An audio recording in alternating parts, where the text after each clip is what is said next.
Hi നമസ്കാരം സുഹൃത്തുക്കളെ. ഇന്നലെ വെള്ളിയാഴ്ച തിയേറ്റർ റിലീസുകളും OTT റിലീസുകളുമായി ഒരുപിടി ചിത്രങ്ങൾ നമ്മളുടെ മുന്നിൽ എത്തിയിട്ടുണ്ട്. അത് ഏതൊക്കെയാണെന്നും അതിൻ്റെ പ്രത്യേകതകൾ എന്തൊക്കെയാണെന്നുമാണ് നമ്മൾ ഈ ഒരു വീഡിയോയിലൂടെ നോക്കുന്നത്. മലയാള സിനിമ ഇപ്പോൾ ഒരു സുവർണ കാലഘട്ടത്തിലൂടെയാണ് കടന്നു പോകുന്നത്. വൈവിധ്യമാർന്ന വിഷയങ്ങൾ, ശക്തമായ തിരക്കഥകൾ, മികച്ച പ്രകടനങ്ങൾ, ഒപ്പം സാങ്കേതിക മികവും ഒത്തുചേരുമ്പോൾ മലയാള സിനിമയ്ക്ക് ലോകമെമ്പാടുമുള്ള പ്രേക്ഷകരെ ആകർഷിക്കാനായിട്ട് കഴിയുന്നുണ്ട്. അതിൻ്റെ ചില ഉദാഹരണങ്ങളാണ് ഇന്നലെ റിലീസ് ചെയ്ത ചില സിനിമകളും. ഓരോ വെള്ളിയാഴ്ചയും പുതിയ പ്രതീക്ഷകളുമായി തിയേറ്ററുകളും OTT പ്ലാറ്റ്ഫോമുകളും ഉണരുമ്പോൾ സിനിമാ പ്രേമികൾക്ക് അത് ആഘോഷത്തിനുള്ള വകയാണ് നൽകുന്നത്. ആദ്യം നമുക്ക് തിയേറ്റർ റിലീസുകളെക്കുറിച്ച് സംസാരിക്കാം. ജൂലൈ 18-ന് തിയേറ്ററുകളിലെത്തിയ മലയാള ചലച്ചിത്രങ്ങൾ ഏതൊക്കെയാണെന്ന് നോക്കാം. ഈ വെള്ളിയാഴ്ച പ്രധാനമായും 4 മലയാള ചിത്രങ്ങളാണ് തിയേറ്ററുകളിൽ റിലീസ് ചെയ്തിരിക്കുന്നത്. അതിലൊന്നാമത്തത് ഫ്ലാസ്ക് എന്ന ചിത്രമാണ്. രണ്ടാമത്തത് Janaki versus state of Kerala എന്ന ഒരു പടമാണ്. മൂന്നാമത്തത് രവീന്ദ്ര നീ എവിടെ എന്നൊരു പടമാണ്. നാലാമത്തെ ഒരു ചിത്രം എന്ന് പറയുന്നത് അപൂർവ പുത്രന്മാരാണ്. ഫ്ലാസ്ക് എന്ന ചിത്രം സൈജു കുറുപ്പും സുരേഷ് കൃഷ്ണയും പ്രധാന വേഷങ്ങളിൽ എത്തുന്ന ഒരു ചിത്രമാണ്. ഈ ഒരു ചിത്രം സാമൂഹിക പ്രസക്തിയുള്ള വിഷയത്തെയാണ് കൈകാര്യം ചെയ്യുന്നത്. സാധാരണക്കാരൻ്റെ ജീവിതത്തിലെ അപ്രതീക്ഷിത സംഭവങ്ങളെ നർമ്മത്തിൻ്റെ മേമ്പൊടിയോടെ അവതരിപ്പിക്കാൻ സൈജു കുറുപ്പിന് പ്രത്യേക കഴിവുണ്ട്. ഫ്ലാസ്ക് അത്തരത്തിലൊരു ചിത്രമാണോ എന്ന് നിങ്ങളെല്ലാവരും ഒന്ന് കണ്ടറിയേണ്ടിയിരിക്കുന്നു. ഇന്നലത്തെ ആദ്യ ദിന പ്രദർശനങ്ങളെ സൂചിപ്പിക്കുന്നത് ഇതൊരു ഡാർക്ക് കോമഡി സോണറിൽ വരുന്ന ഒരു ചിത്രമാണ് എന്നാണ്. ഒരുപാട് ചിന്തിപ്പിക്കുന്ന നിമിഷങ്ങളും ചിലപ്പോൾ അമ്പരപ്പിക്കുന്ന വഴിത്തിരിവുകളൊക്കെ ചിത്രം സമ്മാനിക്കുന്നുണ്ട്. സൈജു കുറുപ്പിൻ്റെ പതിവ് കോമഡി ടൈമിങ്ങുകൾക്കപ്പുറം കഥാപാത്രത്തിൻ്റെ മാനസിക സംഘർഷങ്ങളെ അദ്ദേഹം എത്രത്തോളം ഉൾക്കൊണ്ടു എന്നതാണ് ഈ സിനിമയുടെ വിജയത്തെ നിർണ്ണയിക്കുന്ന ഒരു പ്രധാന ഘടകം. സുരേഷ് കൃഷ്ണയുടെ സാന്നിധ്യം ചിത്രത്തിന് നല്ല ഒരു തലം തന്നെ നൽകിയിട്ടുണ്ട്. സംവിധായകൻ ഈ വിഷയത്തെ എങ്ങനെയാണ് സമീപിച്ചിരിക്കുന്നത് എന്നത് പ്രധാനമാണ്. സാധാരണയായി കുടുംബ പ്രേക്ഷകരെ ആകർഷിക്കുന്ന തരത്തിലുള്ള വിഷയങ്ങൾ ഈ ചിത്രം കൈകാര്യം ചെയ്യുന്നുണ്ടെങ്കിലും ഡാർക്ക് കോമഡി ഘടകങ്ങൾ എല്ലാവർക്കും ഒരുപോലെ ഇഷ്ടപ്പെട്ടെന്ന് വരില്ല. എങ്കിലും ഒരു പുതിയ കാഴ്ചാനുഭവം ആഗ്രഹിക്കുന്നവർക്ക് ഫ്ലാസ്ക് ഒരു നല്ല തിരഞ്ഞെടുപ്പായിരിക്കും. രണ്ടാമത്തെ പടം ജാനകി വേഴ്സസ് സ്റ്റേറ്റ് ഓഫ് കേരളയാണ്. സുരേഷ് ഗോപിയും അനുപമ പരമേശ്വരനും പ്രധാന വേഷങ്ങളിൽ എത്തുന്ന ഈ ചിത്രം ഒരു കോടതി മുറി ഡ്രാമയാണ്. ഈ സിനിമയെക്കുറിച്ച് വലിയ പ്രതീക്ഷകൾ ഉണ്ടായിരുന്നു. പ്രത്യേകിച്ച് സുരേഷ് ഗോപി ഒരു അഭിഭാഷകൻ്റെ വേഷത്തിൽ വരുമ്പോൾ പ്രേക്ഷകർക്ക് ഒരു പ്രത്യേക താല്പര്യമുണ്ടാകും. നേരത്തെ വന്ന ചിത്രങ്ങളിൽ അദ്ദേഹം അത്തരം വേഷങ്ങൾ തിളങ്ങിയ ചരിത്രമുണ്ട്. അനുപമ പരമേശ്വരൻ ഒരു ശക്തമായ സ്ത്രീ കഥാപാത്രത്തെയാണ് ഇതിൽ അവതരിപ്പിക്കുന്നത്. ഇന്നലത്തെ പ്രതികരണങ്ങൾ അനുസരിച്ച് ചിത്രം മികച്ച പ്രേക്ഷക പ്രതികരണമാണ് നേടുന്നത്. സാമൂഹ്യ നീതി, നിയമവ്യവസ്ഥയിലെ പാളിച്ചകൾ എന്നിവയെല്ലാം ഈ സിനിമ ശക്തമായി തന്നെ ചർച്ച ചെയ്യുന്നുണ്ട്. ശക്തമായ സംഭാഷണങ്ങളാണ്, ത്രില്ലിംഗ് നിമിഷങ്ങളുണ്ട്, ഒപ്പം അഭിനേതാക്കളുടെ ഗംഭീര പ്രകടനം എന്നിവ ഈ ചിത്രത്തിൻ്റെ ഹൈലൈറ്റുകളാണ്. സുരേഷ് ഗോപിയുടെ ആരാധകരെയും സാധാരണ പ്രേക്ഷകരെയും ഒരുപോലെ തന്നെ ആകർഷിക്കാൻ ഈ ചിത്രത്തിന് കഴിഞ്ഞിട്ടുണ്ട്. സംവിധായകൻ വിഷയത്തെ കൈകാര്യം ചെയ്ത രീതിയും പ്രശംസനീയമാണ്. കോടതി മുറിയിലെ രംഗങ്ങൾ വളരെ റിയലിസ്റ്റിക്കായി ചിത്രീകരിക്കാൻ കഴിഞ്ഞിട്ടുണ്ട്. നിയമ പോരാട്ടങ്ങളുടെ തീവ്രത പ്രേക്ഷകരിലേക്ക് എത്തിക്കാൻ ചിത്രത്തിന് കഴിഞ്ഞെന്നും ഒരു അഭിപ്രായം എല്ലാവരിൽ നിന്നുമുണ്ട്. അടുത്ത പടം രവീന്ദ്ര നീ എവിടെ എന്ന ഒരു പടമാണ്. അനൂപ് മേനോനും ധ്യാൻ ശ്രീനിവാസനും ഒന്നിക്കുന്ന ഈ ചിത്രം ഒരു സസ്പെൻസ് ത്രില്ലറാണ്. അനൂപ് മേനോൻ സാധാരണയായി അവതരിപ്പിക്കുന്ന കഥാപാത്രങ്ങളിൽ നിന്ന് വ്യത്യസ്തമായ ഒരു കഥാപാത്രമാണ് ഈ ഒരു ചിത്രത്തിൽ അവതരിപ്പിക്കുന്നത്. ധ്യാൻ ശ്രീനിവാസൻ്റെ സാന്നിധ്യം യുവ പ്രേക്ഷകരെയൊക്കെ വളരെ നന്നായിട്ട് ആകർഷിക്കുന്നുണ്ട്. ആദ്യ ദിനത്തിലെ ഒരു റിപ്പോർട്ടുകൾ പ്രകാരം ഒരു സമ്മിശ്ര പ്രതികരണമാണ് ഈ ചിത്രത്തിന് ലഭിച്ചിരിക്കുന്നത്. തിരക്കഥയിലെ ചില പോരായ്മകളും ഒരു സ്പീഡ് കുറവൊക്കെ അനുഭവപ്പെടുന്നുണ്ടെങ്കിലും അഭിനേതാക്കളുടെ പ്രകടനവും ചില ട്വിസ്റ്റുകളും ചിത്രത്തെ മുന്നോട്ട് കൊണ്ടുപോവുക തന്നെ ചെയ്യുന്നുണ്ട്. രവീന്ദ്രൻ എന്ന കേന്ദ്ര കഥാപാത്രത്തെ ചുറ്റിപ്പറ്റിയുള്ള നിഗൂഢതയാണ് ചിത്രത്തിൻ്റെ പ്രധാന ആകർഷണം. ഒരു ത്രില്ലർ എന്ന നിലയിൽ പ്രേക്ഷകരെ പിടിച്ചിരുത്താൻ ഈ ചിത്രത്തിന് സാധിക്കുന്നുണ്ടോ എന്നത് കണ്ടറിയണം. എങ്കിലും ത്രില്ലർ സിനിമകളെ ഇഷ്ടപ്പെടുന്നവർക്ക് ഒരു തവണ കണ്ടിരിക്കാൻ കഴിയുന്ന ഒരു ചിത്രമാണിത്. അടുത്തത് അപൂർവ പുത്രന്മാരാണ്. വിഷ്ണു ഉണ്ണികൃഷ്ണൻ നായകനായി എത്തുന്ന ഈ ചിത്രം ഒരു കോമഡി എൻ്റർടൈനറാണ്. വിഷ്ണു ഉണ്ണികൃഷ്ണൻ തൻ്റെ മുൻ ചിത്രങ്ങൾ പോലെ തന്നെ ചിരിപ്പിക്കാനും ചിന്തിപ്പിക്കാനും ഈ ചിത്രത്തിന് കഴിയുന്നുണ്ട് എന്നുള്ളതാണ്.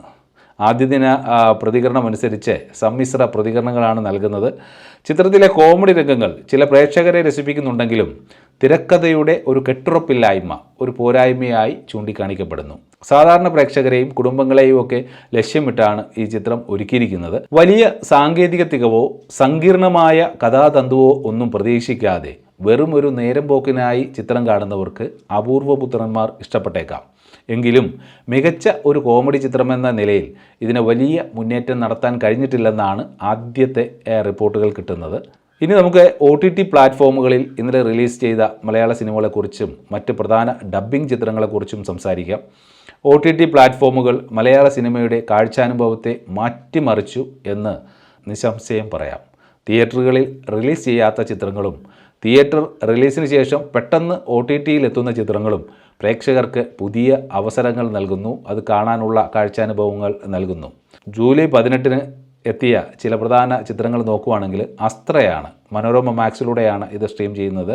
ഇതൊരു മലയാളം ക്രൈം ത്രില്ലർ ചിത്രമാണ്. വയനാട്ടിൽ നടക്കുന്ന 2 കൊലപാതകങ്ങളും അതിന് പിന്നിലെ ദുരൂഹതകളുമാണ് ചിത്രത്തിൻ്റെ പ്രധാന പ്രമേയം എന്ന് പറയുന്നത്. കുറ്റകൃത്യങ്ങൾക്ക് പിന്നിൽ ഒരു അമ്പ് ചിഹ്നം അവശേഷിപ്പിക്കുന്ന രീതിയാണ് ചിത്രത്തിലെ പ്രധാന ആകർഷണം എന്ന് പറയുന്നത്. സുഹാസിനി കുമരൻ, സെന്തിൽ കൃഷ്ണ, സുധീർ കരമന, കലാഭവൻ ഷാജോൺ തുടങ്ങിയവർ അഭിനയിക്കുന്ന ഈ ചിത്രം ഒരു ഇൻവെസ്റ്റിഗേഷൻ ത്രില്ലറാണ്. ഇന്നലത്തെ OTT റിലീസുകളിൽ ഏറ്റവും കൂടുതൽ ചർച്ച ചെയ്യപ്പെട്ട മലയാള ചിത്രങ്ങളിൽ ഒന്നാണിത്. ത്രില്ലർ പ്രേമികളെ ആകർഷിക്കാൻ ഈ ചിത്രത്തിന് കഴിഞ്ഞിട്ടുണ്ട്. വേഗതയാർന്ന തിരക്കഥയും ഉദ്വേഗജനകമായ നിമിഷങ്ങളും ചിത്രത്തെ മുന്നോട്ട് കൊണ്ടുപോകുന്നതിൽ വിജയിച്ചിരിക്കുന്നു എന്ന് പറയേണ്ടിയിരിക്കുന്നു. ഒരു സാധാരണ ക്രൈം ത്രില്ലർ എന്നതിലുപരി കുറ്റാന്വേഷണത്തിൻ്റെ മാനസികമായ തലങ്ങളെയും ചിത്രം സ്പർശിക്കുന്നുണ്ട് സുഹൃത്തുക്കളെ. അടുത്തത് സ്പെഷ്യൽ ഓപ്സ് സീസൺ എന്ന ഒരു പടമാണ്. ജിയോ സിനിമയിലൂടെയാണ് ഇത് സ്ട്രീം ചെയ്യുന്നത്. ഹിന്ദിയിൽ ഏറെ ശ്രദ്ധ നേടിയ സ്പെഷ്യൽ ഓപ്സ് എന്ന സീരീസിൻ്റെ 2ാം ഭാഗമാണിത്. KK മേനോൻ, കരൺ ഠാക്കർ എന്നിവർ പ്രധാന വേഷങ്ങളിലെത്തുന്ന ഈ ക്രൈം ത്രില്ലർ സീരീസ് സൈബർ യുദ്ധത്തിൻ്റെ പുതിയ തലങ്ങളെക്കുറിച്ചാണ് സംസാരിക്കുന്നത്. ഡിജിറ്റൽ ഭീഷണികളും സൈബർ തീവ്രവാദ ശൃംഖലകളും വർദ്ധിക്കുന്ന ഈ കാലഘട്ടത്തിൽ സൈബർ ലോകത്തിൻ്റെ ആഴങ്ങളിൽ ഒളിച്ചിരിക്കുന്ന ഒരു ശത്രുവിനെ കണ്ടെത്താനുള്ള ഹിമ്മത് സിംഗിൻ്റെയും സംഘത്തിൻ്റെയും ദൗത്യമാണ് ഈ സീരീസ്. ആദ്യ സീസൺ വലിയ വിജയമായിരുന്നു. അതിൻ്റെ തുടർച്ചയായിട്ടാണ് ഈ 2ാം സീസണും വന്നിരിക്കുന്നത്. മികച്ച പ്രേക്ഷക പ്രതികരണം നേടുന്നുണ്ട് ഇതിനോടകം. മലയാളം ഡബ്ബിങ് ഈ സീരീസിനെ കൂടുതൽ പ്രേക്ഷകരിലേക്ക് എത്തിക്കും എന്നത് നല്ലൊരു കാര്യമാണ്. അടുത്തത് കുബേരയാണ്. ആമസോൺ പ്രൈം വീഡിയോയിലൂടെയാണ് ഇത് സ്ട്രീം ചെയ്യുന്നത്. ധനുഷ്, നാഗാർജുന, രശ്മിക മന്ദാന എന്നിവർ പ്രധാന വേഷങ്ങളിൽ അഭിനയിക്കുന്ന ഈ ചിത്രം തെലുങ്ക്, തമിഴ് ചിത്രം മലയാളത്തിലേക്ക് ഡബ്ബ് ചെയ്തതാണ്. ഇതൊരു ക്രൈം ഡ്രാമയാണ്. ഒരു സാധാരണക്കാരൻ്റെ ജീവിതത്തിൽ അപ്രതീക്ഷിതമായി സംഭവിക്കുന്ന ചില കാര്യങ്ങളും അത് അയാളുടെ ജീവിതത്തെ എങ്ങനെ മാറ്റിമറിക്കുന്നു എന്നതിനെക്കുറിച്ചുമാണ് ഇതിൻ്റെ ഇതിവൃത്തമെന്ന് പറയുന്നത്. വലിയ താരനിരയും ഉയർന്ന പ്രൊഡക്ഷൻ വാല്യൂവും ഈ ചിത്രത്തിന് വലിയൊരു ഹൈപ്പ് നൽകിയിരുന്നു. ഡബ്ബിംഗ് ചിത്രമാണെങ്കിലും മലയാളികൾക്കിടയിലും ഈ ചിത്രത്തിന് നല്ല സ്വീകാര്യത ലഭിച്ചിട്ടുണ്ട്. താരങ്ങളുടെ പ്രകടനങ്ങളും സാങ്കേതിക മികവും ചിത്രത്തെ വേറിട്ട് നിർത്തുന്നുണ്ട്. എന്നാൽ കഥയുടെ കാര്യത്തിൽ പരിചിതമായ പാറ്റേണുകൾ കാണാമെന്നും ചിലർക്കൊക്കെ അഭിപ്രായം തോന്നും. അടുത്തത് സാത്താവും നീതിയും എന്ന ഒരു പടമാണ്. Zee5ലൂടെയാണ് ഇത് പ്രേക്ഷകരിലേക്ക് എത്തിക്കുന്നത്. ഇതൊരു തമിഴ് കോർട്ട് റൂം ഡ്രാമയാണ്. മലയാളത്തിലേക്ക് ഡബ്ബ് ചെയ്തത് ഇന്നലെയാണ് Zee5ൽ റിലീസ് ചെയ്തത്. നിയമവ്യവസ്ഥയും നീതിയും കോടതി മുറിയിൽ വ്യക്തികൾ നേരിടുന്ന പോരാട്ടങ്ങൾ എന്നിവയെക്കുറിച്ചാണ് ഈ ചിത്രം സംസാരിക്കുന്നത്. തീവ്രമായ പ്രകടനങ്ങളും ചിന്തിപ്പിക്കുന്ന തരത്തിലുള്ള രംഗങ്ങളും ഈ ചിത്രത്തെ വളരെ ആകർഷകമാക്കുന്നുണ്ട്. നിയമവ്യവസ്ഥയുടെ വിവിധ വശങ്ങളെക്കുറിച്ച് തുറന്നു സംസാരിക്കാൻ ഈ ചിത്രം ശ്രമിക്കുന്നുണ്ട്. ഒരു റിയലിസ്റ്റിക് സമീപനം ഈ ചിത്രത്തിന് നൽകാൻ സംവിധായകന് കഴിഞ്ഞിട്ടുണ്ടെന്നാണ് നമുക്കത് ചിത്രം കാണുമ്പോൾ മനസ്സിലാകുന്നത്. OTT റിലീസുകൾ നോക്കുകയാണെങ്കിൽ ഓരോ ആഴ്ചയും വർദ്ധിച്ചു വരികയാണ്.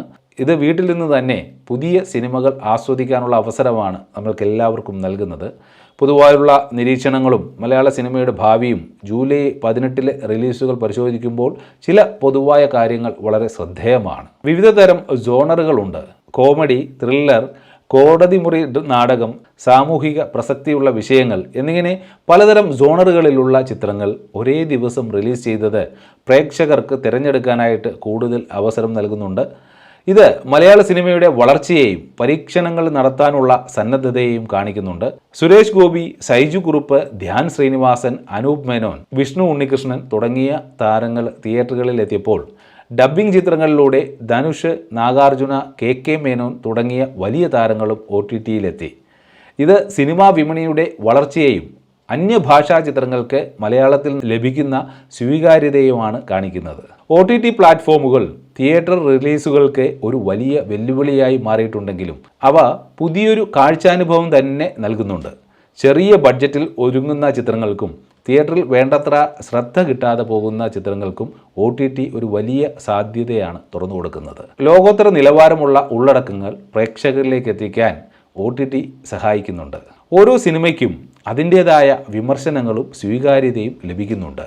ഇത് ആരോഗ്യപരമായ ഒരു പ്രവണതയാണ്. പ്രേക്ഷകരുടെ കാഴ്ചപ്പാടുകൾ സിനിമയുടെ വിജയത്തെ നിർണ്ണയിക്കുന്നതിൽ വലിയ പങ്ക് വഹിക്കുന്നുണ്ട്. സോഷ്യൽ മീഡിയയുടെ വരവോടെ സിനിമാ റിവ്യൂകൾ അതിവേഗം പ്രചരിക്കുന്നുമുണ്ട്. ഇത് സിനിമാ പ്രവർത്തകർക്ക് ഒരു വെല്ലുവിളിയും അതേസമയം ഒരു പഠനാനുഭവം കൂടിയാണ്. മലയാള സിനിമയുടെ ഭാവി ശോഭനമാണെന്ന് ഈ റിലീസുകൾ സൂചിപ്പിക്കുന്നു. പുതിയ സാങ്കേതിക വിദ്യകളും കഥ പറച്ചിൽ രീതികളും യുവതലമുറയിലെ സിനിമാ പ്രവർത്തകരും എല്ലാം കൂടി മലയാള സിനിമയെ പുതിയ തലങ്ങളിലേക്കാണ് എത്തിക്കുന്നത്. പ്രേക്ഷകരുടെ പിന്തുണയും പ്രോത്സാഹനവും എന്നും മലയാള സിനിമയ്ക്ക് അത്യാവശ്യമാണ്. നല്ല സിനിമകളെ പ്രോത്സാഹിപ്പിക്കുക, സിനിമാ വ്യവസായത്തെ പിന്തുണയ്ക്കുക, തിയേറ്ററുകളിൽ പോയും OTT പ്ലാറ്റ്ഫോമുകളിലൂടെയൊക്കെ സിനിമകളെ ആസ്വദിക്കുക. ഇന്നലെ റിലീസ് ചെയ്ത സിനിമകളെക്കുറിച്ചുള്ള ഈ ഒരു റിവ്യൂ നിങ്ങൾക്കെല്ലാവർക്കും ഇഷ്ടമായി എന്ന് കരുതുന്നു. നിങ്ങളുടെ അഭിപ്രായങ്ങളും നിർദ്ദേശങ്ങളും വിലപ്പെട്ടതാണ്. കമൻറ്റ് ബോക്സിൽ നിങ്ങളുടെ വിലയേറിയ അഭിപ്രായവും ഒക്കെ രേഖപ്പെടുത്താവുന്നതാണ്. മറ്റൊരു സിനിമാ വിശേഷവുമായി അടുത്തയാഴ്ച കാണുന്നതുവരെ this is Praveen Seethangam. Take care. Bye by.